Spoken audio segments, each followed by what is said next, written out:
Sorry, and last announcement. Thank you, Sister Fidda. There is a kids program happening in the room in the back for any young people that would like to attend. Inshallah. Thank you.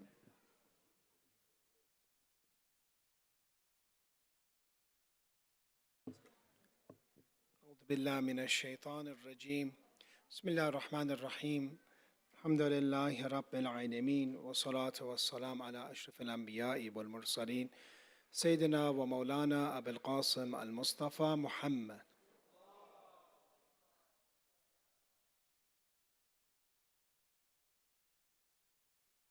وعلى أهل بيته الطيبين الطاهرين ولعنة الله على أعدائهم إلى قيام يوم الدين.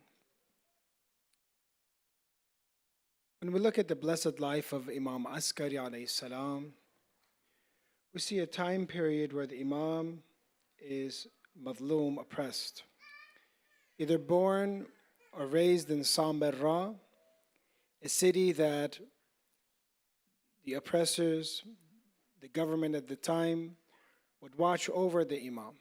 Multiple times he was imprisoned. And he was only an Imam for 6 years, from the age of 22 to the age of 28. At that time, many of the followers maybe had despair, because this is the 11th Imam, and he becomes shaheed and killed at such a young age. But at the same time, we learn from Imam Hasan Askari that even though we have challenges in life and that sometimes we think that everything is all over, we learn that Imam Hasan Askari alayhi salam was also very hopeful and began to bring hope to the followers of Ali Muhammad. We see that his worship, his pieces of advice, all of this are very complete.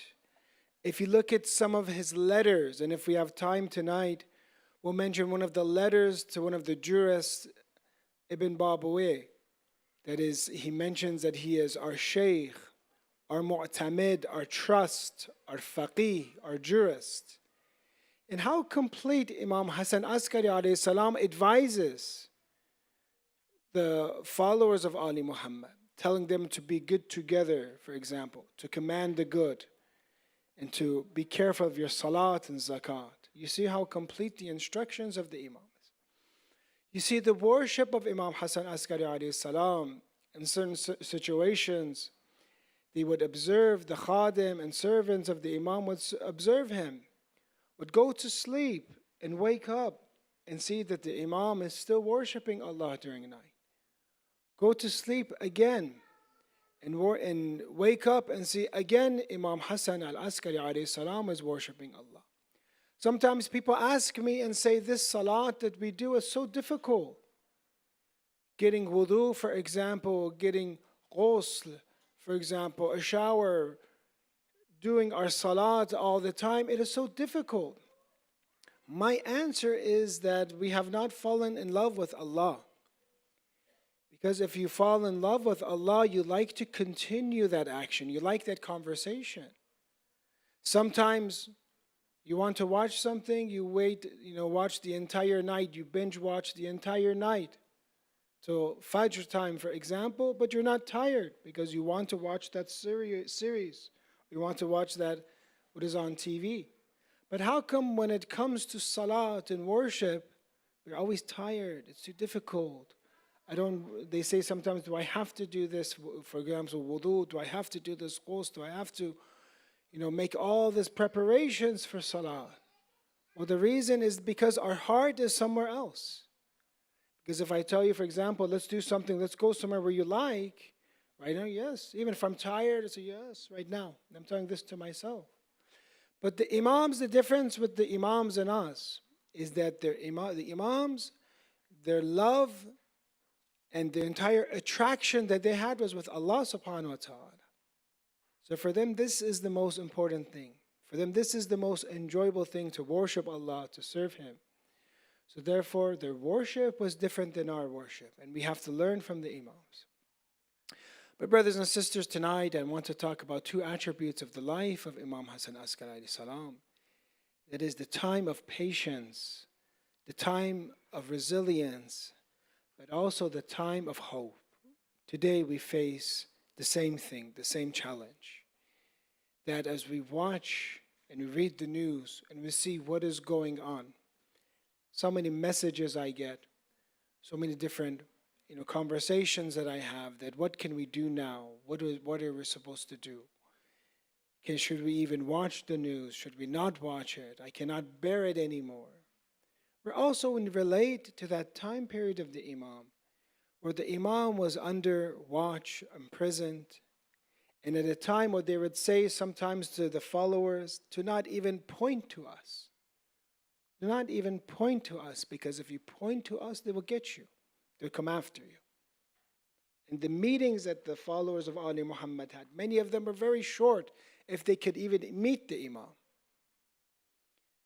But yet we see that today, we also, just how Imam Hasan Askari taught us, brothers and sisters, we also have to remain hopeful, because we are fulfilling our duties. Some of the letters that the Imam gives to the scholars, the ulama, talks about helping the brother. Either in times of goodness and ease or times of hardship, you have to help your brother. Sometimes it is difficult to help your brother in Islam. Sometimes to help the madloom and oppressed, it is hard. Nobody said it's going to be easy. But the problem that we have, we want life to be easy. We want life to be in a way without any challenges. The example that one of our scholars said is this, is that we want life to be, if you give the example of soccer, is that everyone parts ways for us and says, please score a goal, for example. Why do you have to have such difficulty?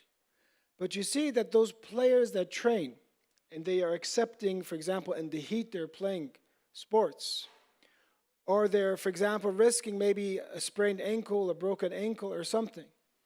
But at the end, after all of this hardship, when they score a goal, when they're victorious, then they get applauded and everyone is very happy for them. Why? Because they know that this game is full of challenges already. They know this game is a game that they have to sacrifice for. In the same way, brothers and sisters, this life that we have today, you have to accept that there is hardship in it. You have to accept that for you to be victorious, for you to be successful, you have to sacrifice. You have to be willing to put in that time, that effort, that sacrifice in order to attain something very beautiful. But what do we attain? Sa'adat, happiness. This gets attained by that hard work that you put in. The narrations say about this world that is darul mahlufan bil bala. It is a world that is filled with bala. And maybe tonight, if we have time, I'll mention one of the last lines in Dua Abu Hamza Famali from Imam Zainul Abidin alayhi salam. That for us, we make dua in a way that we understand that whatever happens, happens from the will of Allah. That a true believer trusts in Allah, not only, but maybe you can say a higher place than trusting, which is submission to Allah. So therefore, we see the hardship that we are willing to run away from. The reason for this is that we have not understood life. We have not understood that submission. Brothers and sisters, when you look at different types and categories of people, you see, for example, one category of people, and this is the majority, or a lot of people today, maybe not in the Muslim community. It is that they believe that God is our creator, but they do not believe that God is administrating everything. They believe that He has left this world alone. That is the example of shaitan, for example. When shaitan mentions that you have created me from fire, but you have created Adam from dirt, what is he testifying? He's saying creation, you're the creator, right? He believes in Allah, who is our creator. But what is he detesting? Why is he of the kafirin and those that is a disbeliever?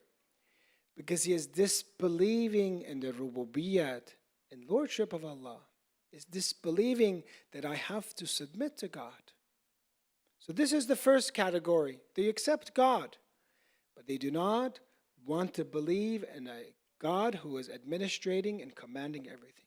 The second group, which is the good group, which is those who have accepted Allah as the creator and accept Allah as the Rabb and submit completely. Whatever Allah says, whatever He says. They are not looking for all the reasonings. Why, for example, is inheritance of ladies half, for example, than men? It says it in the Quran. Yes, we have explanations that, for example, the economic responsibility of the family is with the man. It's wajib, nafaqa is for the man. We have explanations. It does not mean that, for example, women are half of the worth of men. It does not matter. This is according to economics. But even if we understand this or not, at the end, what that second group is, they submit to the will. They say, well, there are thousands of maybe do's and don'ts that maybe at the end I don't completely understand it. I know it has reasoning, but maybe my mind cannot understand it, but I submit to it. So this is the best of group, and this is the group where we want to get to, that when you come to religion, you research as much as you can. But when you accept revelation, and that revelation or ruling says something, and sometimes you do understand it, sometimes you don't understand it, it doesn't mean that I don't act upon it, because I believe this is from Allah, who has more knowledge than me, that is all knowledgeable. I don't even know 5 minutes from what's going to happen to my life. I don't know if it's good or not good for me. So this is that belief of submission and rububiyyat of Allah. The third group, which is a lot of the believers and the majority of the believers, is that we believe that Allah exists. We believe in rububiyyat, but we don't put it into practice. And that many things in my life, I accept it is from Allah, but I really don't want to accept. And if it is a legal instruction, I don't fulfill it. I'll fulfill 80%, 90%, but that remaining 10% is too hard for me. I don't want to accept this. Or when it comes to, calamities in this world, I do not submit to accepting that what Allah wants for us in general is something good, something beneficial. So the answer to becoming, of this second group, the group that believes in Allah's Tawheed, monotheism, but also accepts Allah's rububiyyat, accepts His Tawheed, is nothing but patience. It's nothing but sabr. And it's something that we learn from Imam Hasan Al-Askari alayhi salam. Patience is of three types. A patience that we have when it comes to obedience of God. A patience that exists when it comes to sin of God. And a patience that comes with the calamity and trials and tests of Allah. Sometimes Allah makes something for us in a way that we do not want to accept it. Therefore, we leave Allah's worship. Allah doesn't allow me, my salah, to be accepted in this certain way. My prayer to be accepted this way that I want it. Therefore, I don't want to worship Him anymore. When we look at this third type, and this is what we want to talk about tonight, patience and musibat, patience and calamity, something that we need today. We see that our lifetime is also a time of trial and test. We look at, for example, Sadir as-Sayrafi, a good companion of Imam Sadiq alayhi salam, in the book of Kamal ad-Din wa Tamam al-Ni'ma, very good book. He comes and sees Imam Sadiq alayhi salam on the dirt, crying heavily as if he has lost his mother. Crying heavily. What is Imam Sadiq alayhi salam crying for? He is crying for the people of the end of times, akhir zaman. He is crying for the tribulations and the long occultation of the Imam. He's crying, brothers and sisters, for me and you. Many of us, when you look at the traditions of Akhir al-Zaman, maybe before this genocide happened in Gaza, it would be very far from us. We'd say, yes, this Akhir al-Zaman, these traditions are very far distant. We wouldn't really relate to it too much. But now when you see, for example, hospitals and bombs being, dropped and people incinerated in hospitals that are makeshift, you see that how bad can Akhir Zaman become? How sad can it become? And you realize that Imam Sadiq alayhi salam in the tradition was crying for such a time that people will be separated from the Imam. And Sayyid Rafi asks, why are you crying? And he mentions to him in the tradition in Kamal that I look in the book of Jafr, this book that has the calamities, that has the future events, that test that the believers will have during this time. And that how many of the believers during that time will lose their faith, will lose their belief in the Imam of the age. Why? Because maybe the tests are too strong. Maybe because the occultation will be so difficult for us. So we need to understand patience. We need to understand how to have resilience. We need to understand how to be hopeful in the will of Allah. Because these trials and tribulations in these traditions are many.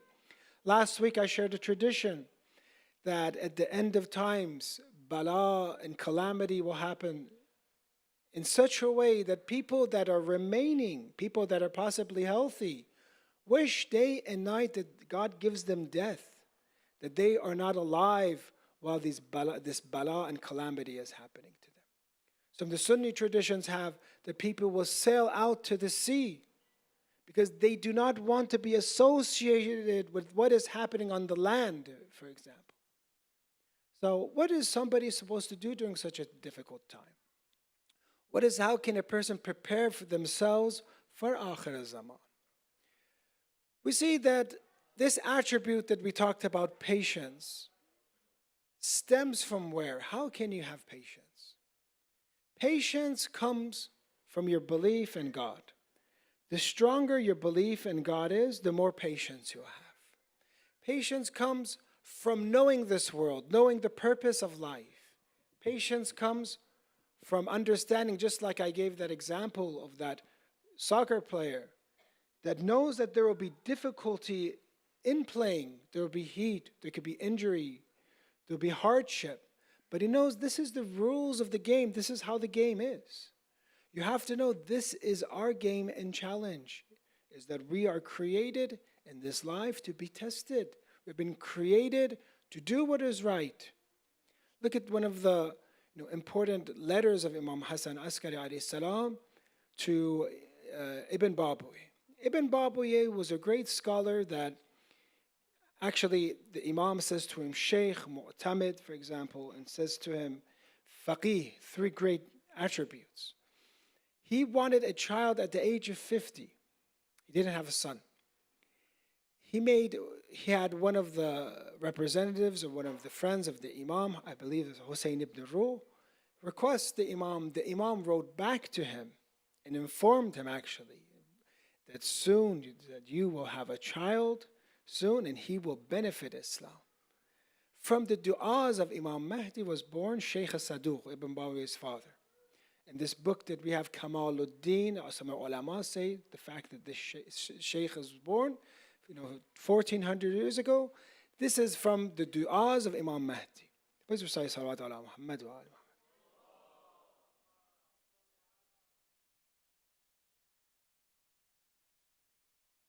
So what I'm trying to say is that Imam Hasan Askari, even though at his time they're looking to kill Imam Zaman, they're killing to make the Imam Shaheed, but at that time he has companions. At that time he has a network. At that time there is good news, because throughout the Middle East, Shiism is spreading very fast. And it's not limited to Medina, not limited to Kufa, not limited to Qom. It's spreading in all over the world, all over the Middle East. Why is it that Shiism is spreading even though the Imam is imprisoned, while the Imam is in Samarra? The reason for this is the ulama, the scholars. The reason is for that network, the companions.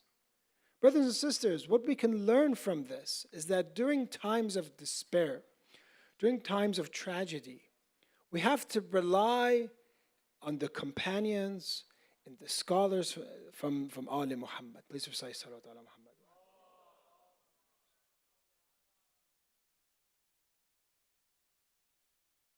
These scholars were so great that they were completing the duty of the Imam, part of the duty of the Imam. The Imam is in Samara being watched, but they are collecting they are collecting khums. They're distributing, giving. There's economic resources throughout the Muslim world. Look at one of them, for example, Uthman ibn Sa'id al-Amri, great companion of Imam Hasan Al-Askari salam. When they come and they ask about him, the Imam mentions that all of the money, all of the khums goes to him. All of it goes to him first. How much trust did someone like him have? That if you want to be also a companion of the Imam of the age, we also have to understand that we need to have this much amount of trust, to be this much amount, to have this quality of being trustworthy. Or you look at others, for example, Ahmad ibn Ishaq, one of the great companions of Imam Hasan Al-Askari salam, that comes from Qom. He comes and gives some of the khums of Iran, for example, of Qom to the Imam. Very trustworthy person. The Imam, in some of his commands, has him build a masjid in the city of Qom. He gives them, commands what to do in Qom. But why? Because he was so trustworthy. He gives him the khums. He doesn't misuse the resources of Allah. There, he asks the Imam, and he wants to see Imam Mahdi ajallahu ta'ala faraja. And the tradition has that the Imam brings him. And he asks, the Imam for a sign. And there Imam Mahdi begins to speak and mentions that he is Al-Muntaqim, that he is the one who will revenge from the enemies of Allah. So therefore, this hope that we see during the time of the Imam of the age, the time of Imam Hasan Al-Askari, it was a time where the companions, the time where this network, even though there's this negative news of control over the Imam, there is martyrdom and killings of Ali Muhammad, but at the same time there is growth by the friends and companions. We have to learn that at the same time, that even though there's much need of patience, this patience doesn't mean that you just wait and don't do anything. That Shiism relies on these companions, relies on individuals like you that will be able to work for the Imam, that you have so much hope inside your hearts. You have so much hope for the Imam of the age. You're willing to give and work day and night for the Imam to fulfill his goals. One of the things I wanted to mention tonight is that when you look at these tragedies and these calamities that are happening, you see that one thing that I have noticed myself, it gives you and allows you to become closer to the Imam of the age. Because the Imam is witnessing everything. We believe in that the Imam is seeing, that the Imam is with us. We believe that the Imam is like the person that is watching over the shepherd, and that we are his flock. He is protecting us. So when you see tragedy, when you see sadness, you know that the Imam is sad as well. You know that the Imam is actually more sad. One, because he has more information than you do. He sees it. He hears it. You watch it, for example, on the news. But two, you understand that the Imam has this duty and ability to uproot all evil. And that he cannot be al-muntaqim. He cannot revenge until his followers wake up. Until his followers are ready to protect his life. Until the followers have enough economic, for example, power to give him the support, or defensive power to give him the support that he needs. So his sadness is of two. But when you look at this calamity, brothers and sisters, or these calamities, make sure that during this time you connect to the Imam of the age, because he is witnessing it, he is seeing it, and he is our hope. He is our hope that all of this will eventually be removed. So therefore, during these times, make sure you use, sometimes you have such a, people give me letters or messages, what can I do? And I tell them that you don't have to watch everything on the news. I don't want you to be unaware and not care. Some people are on the other extreme. There's genocide happening and they post and they're doing whatever they want. They're living their life completely normal. They don't care. No, you should of course care and be aware, but not in the same way that you watch every video, you watch every footage, and this causes you, immense sadness in your heart that you don't even want to, do anything anymore. This is dangerous as well. So you have to, limit yourself to what is going on. But my answer to, to this is that the only solution that we have, besides patience and having this faculty of being able to have sabr when it comes to musibat, sabr when it comes to ma'asiyah, sabr when it comes to ta'at of Allah, obedience of Allah. This all relates to one another. This relates. And this is nothing but habs, controlling your emotions, controlling your nafs, making your aql govern your life, but at the same time being hopeful, knowing that the Imam will be the individual that will remove all of this oppression, all of this calamity from the world. And they have, these traditions that I shared with you, that the Imam Sadiq alayhi salam is crying, on the dirt, crying for such a time period. This has been foretold over 1,000 years. And this is the course of this is going to be the way that our life, would be because of the decisions that were made, by those who took the right of Ali Muhammad. Please recite salawat ala Muhammad wa ali Muhammad.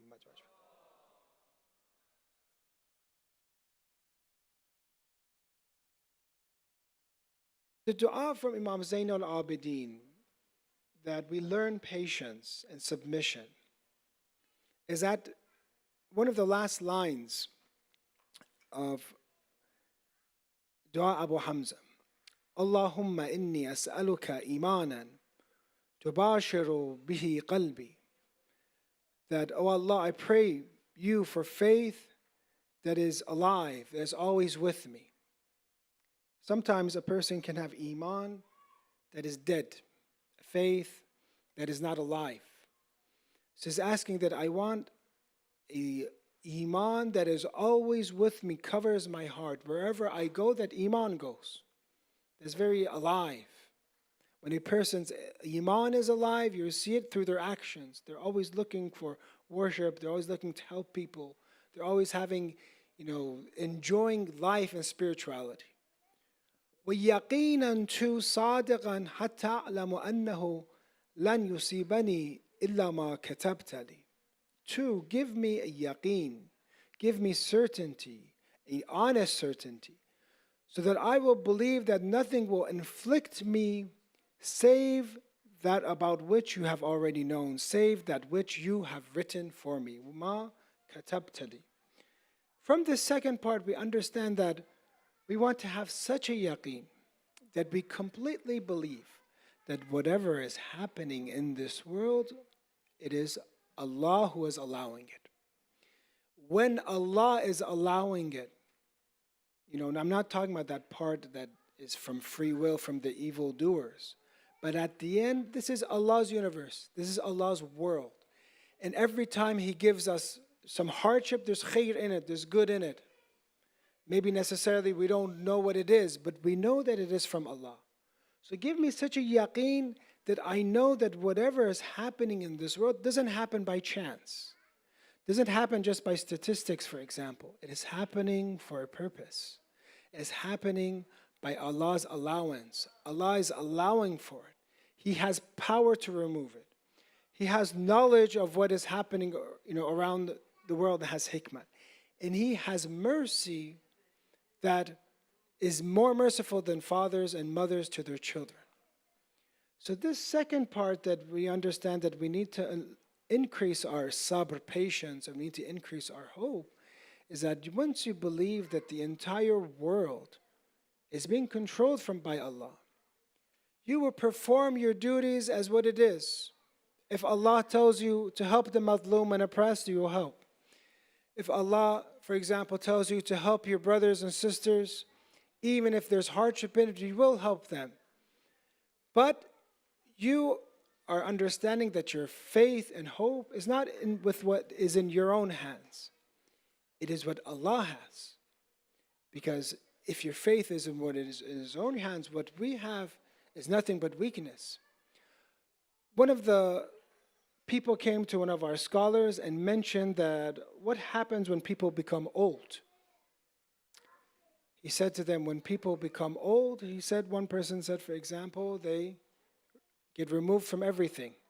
They don't have seeing, they don't have hearing, they lose their faculties.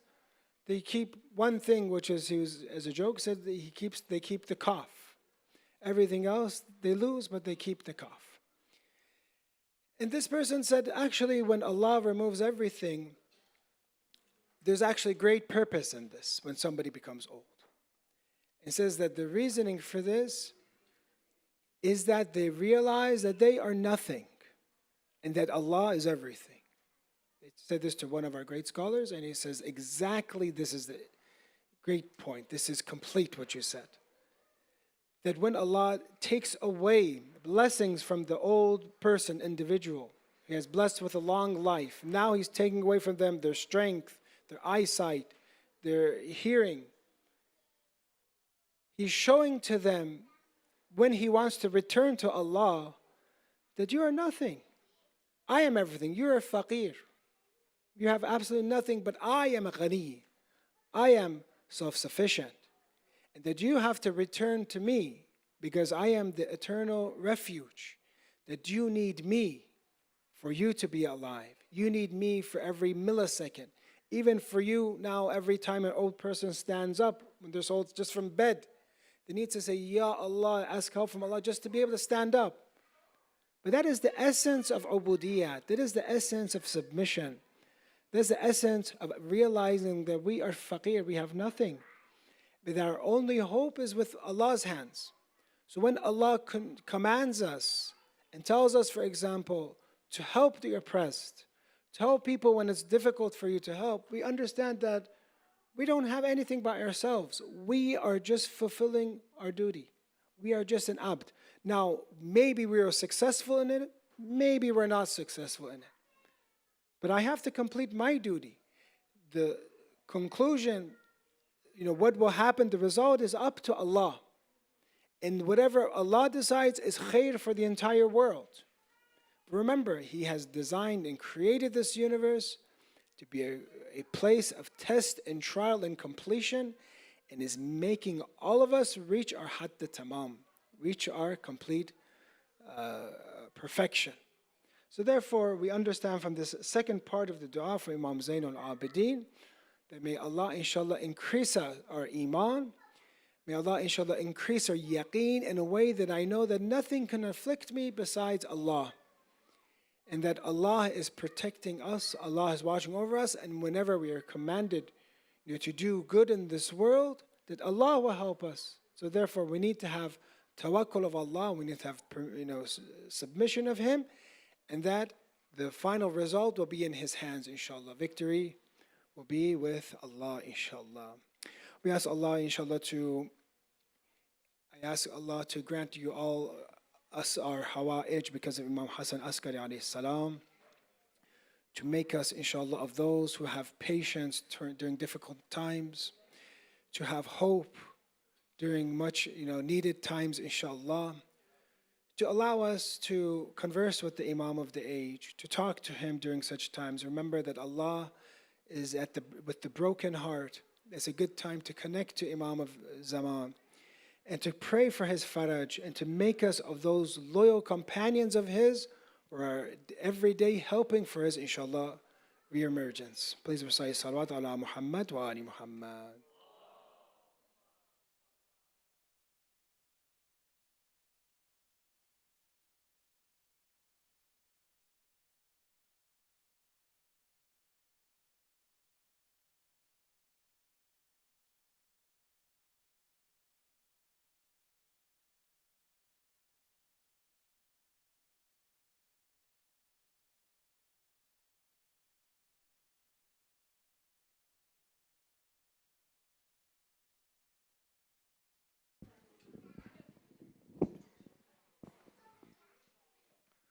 Assalamu alaikum rahmatullah.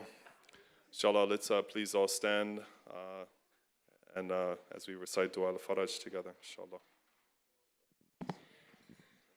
بسم الله الرحمن الرحيم اللهم كن لوليك الحجة المن حسن صلواتك عليه وعلى آبائه في هذه الساعة وفي كل ساعة وليا وحافظا وقائدا وناصرا ودليلا وعينا حتى تسكنه أرضك طوعا وتمتعه فيها طويلا برحمتك يا